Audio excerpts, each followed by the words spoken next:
On a night when the desert winds howled like restless spirits, a fragile young woman stumbled along the dusty trail, her arms wrapped tightly around her trembling body. The chill of the air cut through her thin dress, but the deeper cold lay inside her heart. She had nowhere to go, no home to return to, and no family waiting to welcome her. The stars above glittered with a beauty that felt cruel, as if mocking the loneliness that weighed heavily on her.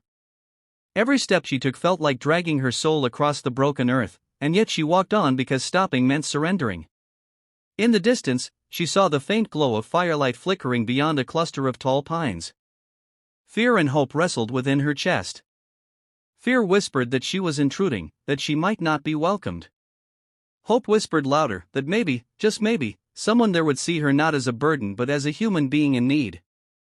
She gathered the last of her courage, her lips dry, her voice trembling, and stepped into the clearing where the fire burned. There, seated by the flames, was a man unlike any she had ever seen.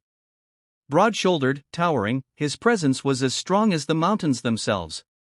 His long dark hair shimmered in the firelight, and his eyes, deep, steady, and kind, watched her without judgment. He wore the clothing of his people, the Apache, and every part of him seemed carved from the earth itself, as if he belonged to the land more than any living creature she had ever met. Her voice cracked as she spoke, tears threatening to spill. "Please, sir, may I sleep here tonight?" The man tilted his head, his expression unreadable for a moment. Silence stretched, broken only by the popping of the fire. Then, in a voice as steady as a river stone, he answered. "You are tired. Sit. Rest." She sank to her knees, overwhelmed by relief. Her body shivered from exhaustion, but the warmth of the fire reached her, wrapping her in comfort. She dared to glance at him again, afraid he might reconsider, but instead, he rose silently and brought a blanket from his tent. Without a word, he placed it gently around her shoulders. For the first time in days, perhaps weeks, she felt safe. They did not speak much that night.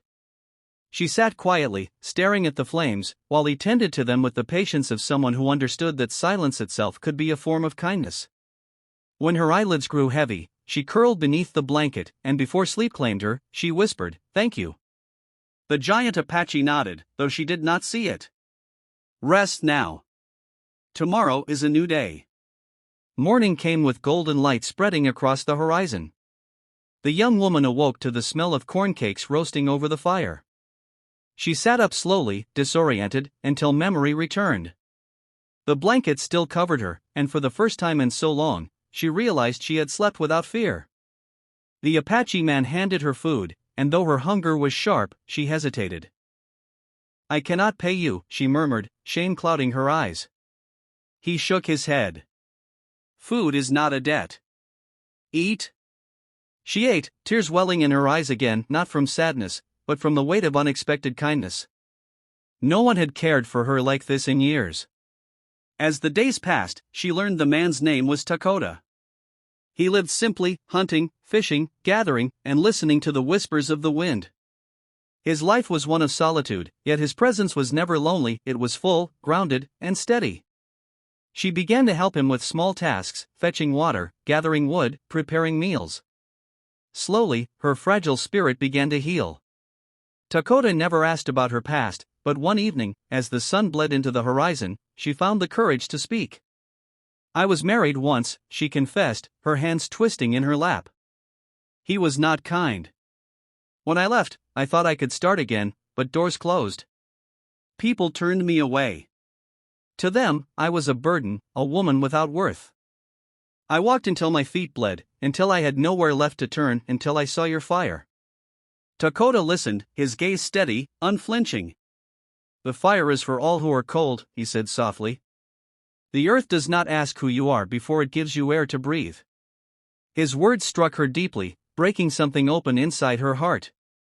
For so long she had been told she was unworthy, unwanted, yet here was a man who gave without asking, who believed that kindness was not a favor but a duty of the soul. Days turned into weeks, and the bond between them grew.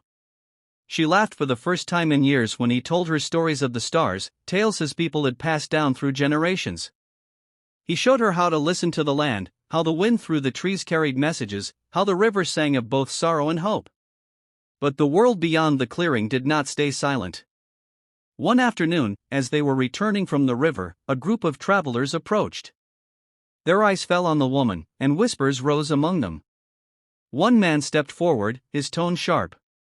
"Is this where you've been hiding? You belong with your people, not here." Fear froze her body. The old shame clawed its way back, threatening to undo everything. But before she could speak, Dakota stepped forward.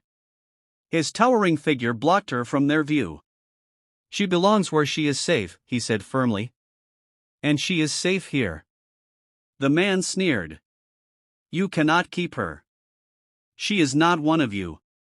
Dakota's eyes burned like fire as he replied, "Kindness does not ask for bloodlines. Humanity does not draw such borders." The travelers left, grumbling, but the woman was shaken. That night, as they sat by the fire, she whispered, "You should not have defended me. It will only bring trouble." Dakota's voice was gentle, yet unyielding. "Trouble comes and goes. But when you turn away someone in need, that wound lasts forever. I would rather face trouble than live with such a wound." She wept then, not out of fear but from the depth of his compassion. For the first time, she realized that kindness was not weakness, but strength. It was a fire that burned brighter than cruelty could ever extinguish. Weeks became months, and her spirit blossomed under his care. She found her voice again, her laughter, her will to live. Together, they built not just a shelter of wood and stone, but a home woven with trust, respect, and hope. One evening, under a sky painted with endless stars, she turned to him and said, "That night when I asked if I could sleep here, I thought I was only asking for shelter. But what you gave me was far more. You gave me back myself." Dakota's gaze softened. "And you gave me something, too.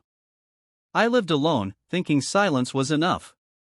But now I know, the fire burns brighter when shared."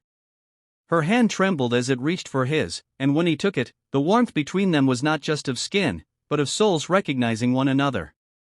From then on, she was no longer the lost woman who begged for shelter. She was a partner, a companion, a heart reborn. And he was no longer just the kind giant Apache who gave her a blanket by the fire, he was the man who showed her that compassion can rebuild what the world tries to break. Their story became a quiet testament whispered in the wind, carried by the trees, remembered by the earth, that one act of kindness can change the course of a life forever. And that sometimes, when a soul is most broken, all it needs is a single, selfless hand reaching through the darkness. For when she asked, "Can I sleep here tonight, sir?" she thought it was only for a night. But it became a lifetime.